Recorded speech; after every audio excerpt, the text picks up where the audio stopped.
Hello tout le monde! Je suis très contente de vous retrouver aujourd'hui pour la lecture du chapitre 8 du tome 3 du Carnaval de printemps qui s'intitule Une canaille sème la pagaille. Alors nous arrivons à la fin de l'histoire, il nous reste 2 chapitres à lire et donc c'est aujourd'hui l'avant-dernier.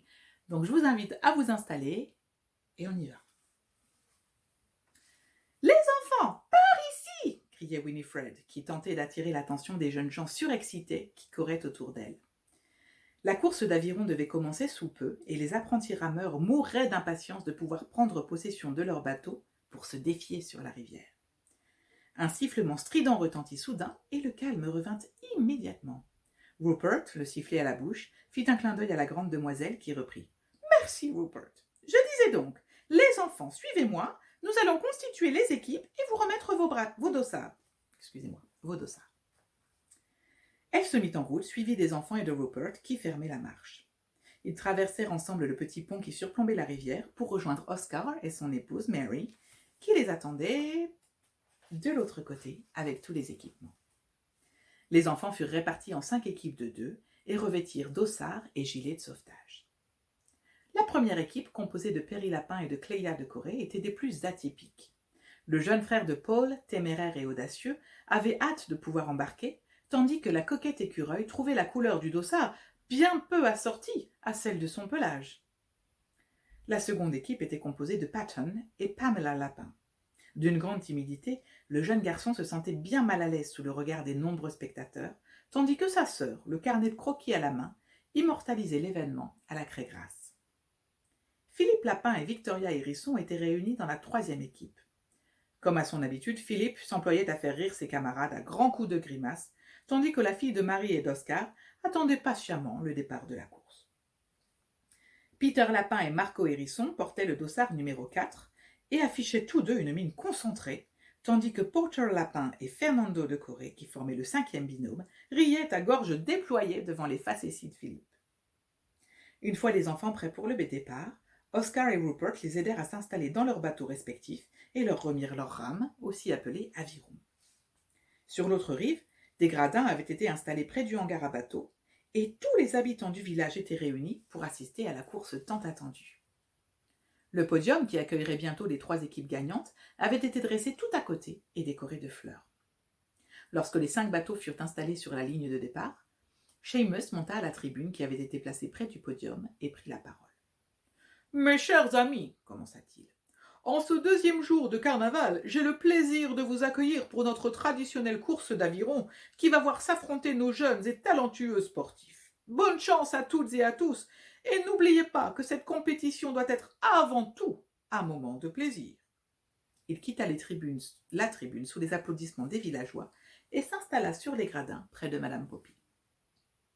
Oscar, qui se tenait sur la rive à la hauteur de la ligne de départ, fit volter le drapeau qu'il tenait à la main, lançant ainsi la course.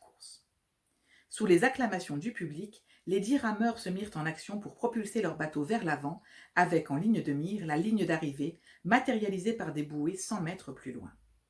Chaque équipe ayant cependant une technique bien à elle, le départ fut plus ou moins laborieux pour certains. Peter et Marco étaient rapidement parvenus à coordonner leurs mouvements et avancer de manière régulière et efficace, prenant la tête de la course. Philip et Victoria étaient quant à eux partis sur la droite et ne parvenaient pas à redresser leur embarcation, ce qui faisait bien rire le jeune lapin. Porter et Fernando avançaient laborieusement, mais restaient à distance raisonnable de Peter et Marco, tout comme Patton et Pamela qui ramaient en rythme, très concentrés. Enfin, Perry et Cléa avaient pris un départ difficile. La jeune fille manquait d'énergie et son partenaire, qui s'agaçait, lui lançait des instructions pour la guider. La course semblait mal engagée pour eux, lorsque Cléa, exaspérée par les remarques du jeune lapin, saisit les avirons plus fermement et se mit à ramer de toutes ses forces. Elle parvint à se synchroniser parfaitement avec les mouvements de Perry, et leur bateau se mit à filer sur l'eau à un rythme effréné, remontant la rivière en doublant les autres concurrents qui commençaient à se fatiguer après un départ rapide.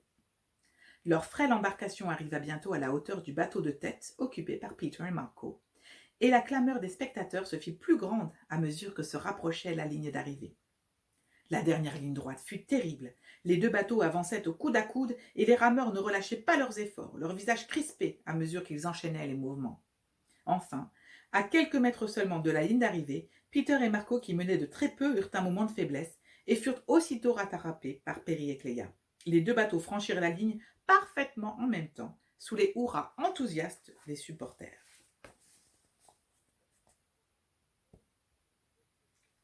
Oups. Pour la première fois dans l'histoire de Bluebells, la course fut remportée par deux équipes ex-aequo et c'est bigrement fier que Peter, Marco, Perry et Cléa montèrent sur la première marche du podium.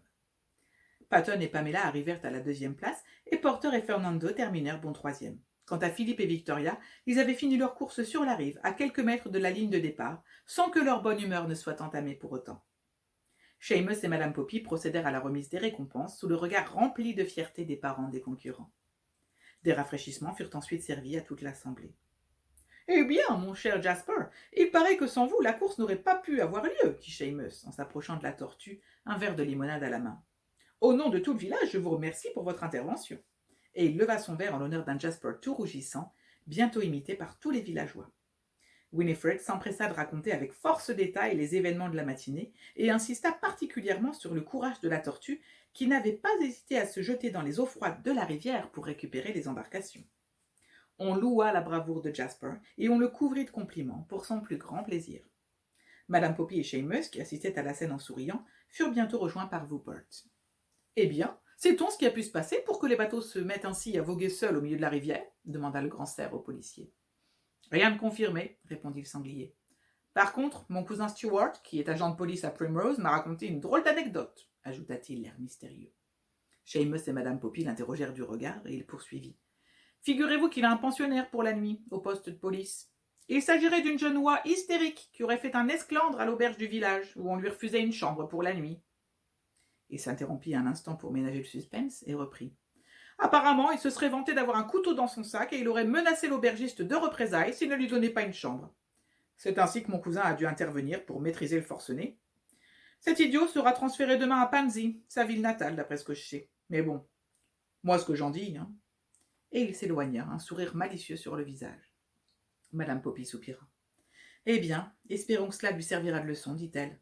En attendant, je connais un chef qui doit se trouver bien seul en cuisine. » Et voilà pour le chapitre 8. Eh bien, je vous donne rendez-vous très vite pour le dernier chapitre, le chapitre 9, que je me ferai un plaisir de vous lire très bientôt. Merci beaucoup, bonne journée.